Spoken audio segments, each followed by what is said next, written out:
الحمد لله رب العالمين والصلاة والسلام على أشرف الأنبياء والمرسلين فأعوذ بالله من الشيطان الرجيم بسم الله الرحمن الرحيم الحمد لله رب العالمين الرحمن الرحيم مالك يوم الدين إياك نعبد وإياك نستعين اهدنا الصراط المستقيم۔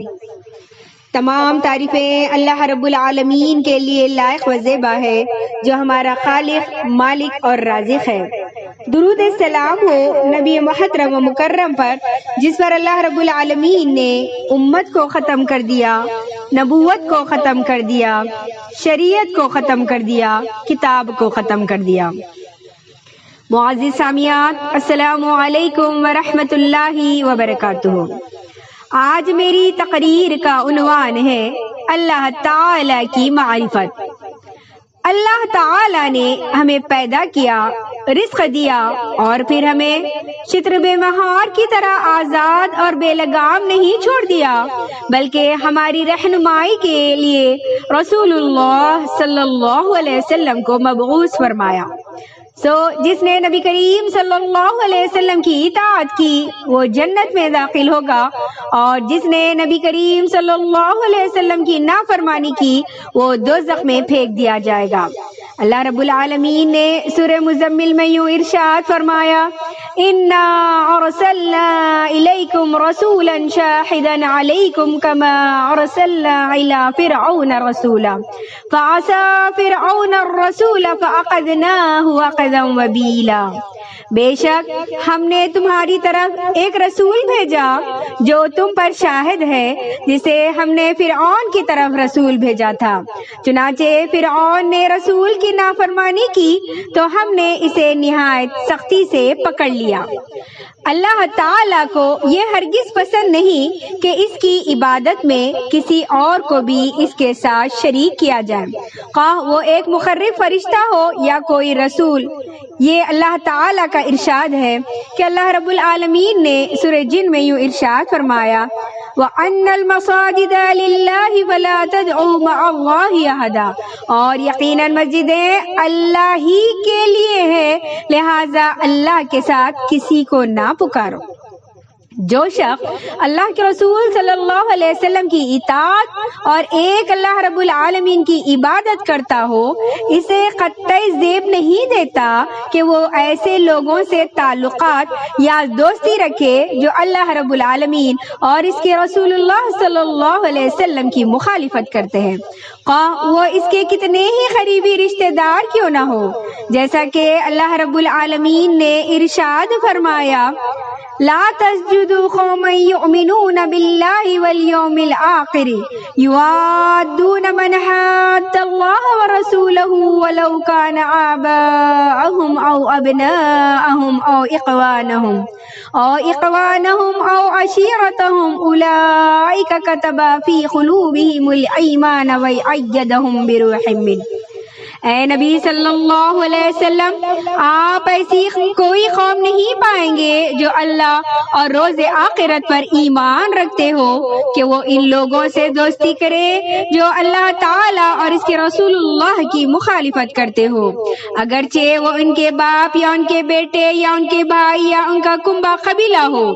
یہی لوگ ہیں کہ اللہ نے ان کے دلوں میں ایمان لکھ دیا ہے اور انہیں اپنے غیب کے فیض سے قوت بخشی ہے، اور انہیں ایسی جنتوں میں داخل کرے گا جن کے نیچے نہریں جاری ہوگی، وہ ان میں ہمیشہ رہیں گے، اللہ ان سے راضی ہو گیا اور وہ اس سے راضی ہو گئے۔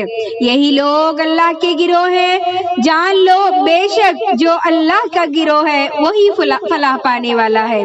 اللہ رب العالمین نے سورہ مجادلہ میں یہ بات ارشاد فرما دی۔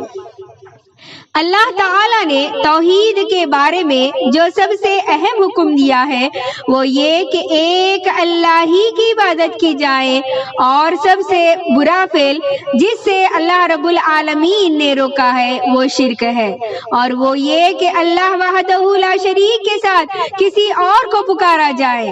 اللہ تعالیٰ نے ارشاد فرمایا سورہ نساء سورہ نمبر 4 آیت نمبر 36 میں، وَاعْبُدُوا اللَّهَ وَلَا تُشْرِكُوا بِهِ شیئا، اور تم اللہ کی عبادت کرو اور اس کے ساتھ کسی کو شریک نہ ٹھہراؤ۔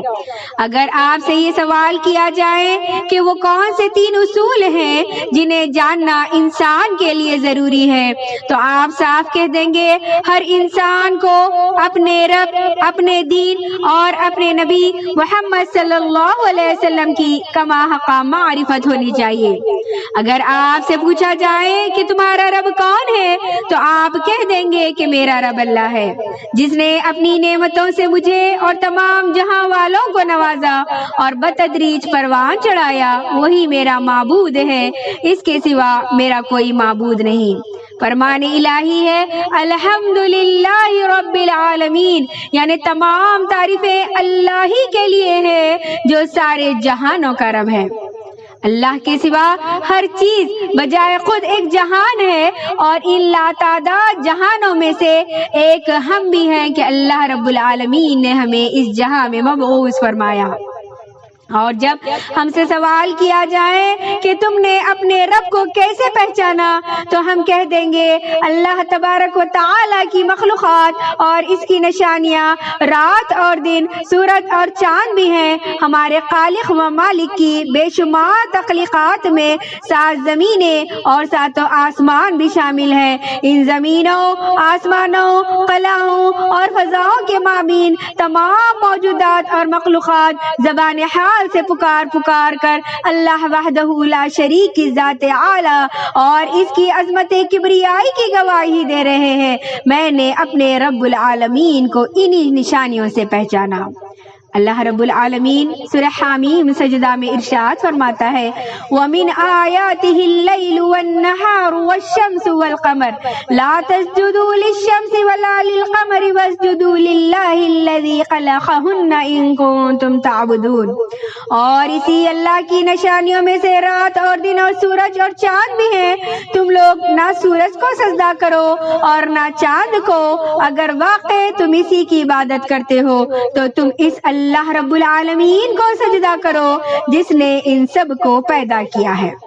اسی طریقے سے اللہ رب العالمین نے سورہ اعراف میں یوں ارشاد فرمایا بے شک تمہارا رب وہ اللہ ہے جس میں آسمانوں اور زمین کو 6 دن میں پیدا کیا، پھر عرش پر مستوی ہو گیا۔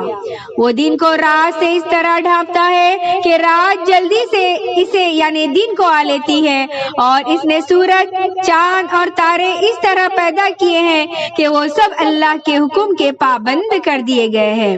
آگاہ رہو، پیدا کرنا اور حکم صادر کرنا اسی کے لیے روا ہے۔ اللہ رب العالمین بہت بابرکت والا ہے۔ رب سے مراد معبود حقیقی ہے جس کی عبادت کی جائے۔ اللہ رب العالمین نے سورہ بقرہ میں یوں ارشاد فرمایا اے لوگو تم اپنے رب کی عبادت کرو جس نے تمہیں پیدا کیا اور ان لوگوں کو بھی جو تم سے پہلے تھے، تاکہ تم پرہیزگار بن جاؤ۔ وہ رب جس نے تمہارے لیے زمین کو بچھونا بنایا اور آسمان کو چھت بنایا، اور اس نے آسمان سے پانی نازل کیا، پھر اس کے ذریعے سے کئی قسم کے پھلوں سے تمہارے لیے رزق نکالا، بس تم اللہ کے ساتھ شریک نہ ٹھہراؤ اس حال میں کہ تم جانتے ہو۔ تو دراصل یہاں اہم چیز یہی بتائی گئی ہے کہ ہم اللہ رب العالمین کی ہی عبادت کریں۔ اللہ رب العالمین کو چھوڑ کر غیروں کی عبادت کرنا اللہ رب العالمین کو پسند نہیں آتا، اور اللہ رب العالمین نے بے شمار نشانیاں اپنی بتائی ہیں کہ اللہ رب العالمین کو ایکتا ماننے کے لیے یہ بہت بڑی نشانیاں ہیں، یعنی سورج، چاند، زمین۔ اسی طریقے سے اللہ رب العالمین نہروں کو جاری کرتا ہے۔ کون ہے کہ اگر نہریں سوکھ جائیں تو اس میں پانی نازل فرمائے؟ تو یہ تمام باتیں، یہ تمام اسباب ہمیں یہ سبق دیتے ہیں کہ ہم صرف اور صرف ایک اللہ رب العالمین کو مانیں، اللہ تعالی کی معرفت کو پہچانے، اللہ رب العالمین کو جانے، اور جب جان جائے، پہچان جائے تو اللہ رب العالمین کی ہی عبادت کریں۔ آخر میں اللہ رب العالمین سے دعا کرتی ہوں کہ اللہ رب العالمین ہمیں توحید کی زندگی اور توحید کی موت نصیب فرما۔ الہ العالمین ہمیں عزت کی زندگی اور عزت کی موت نصیب فرما۔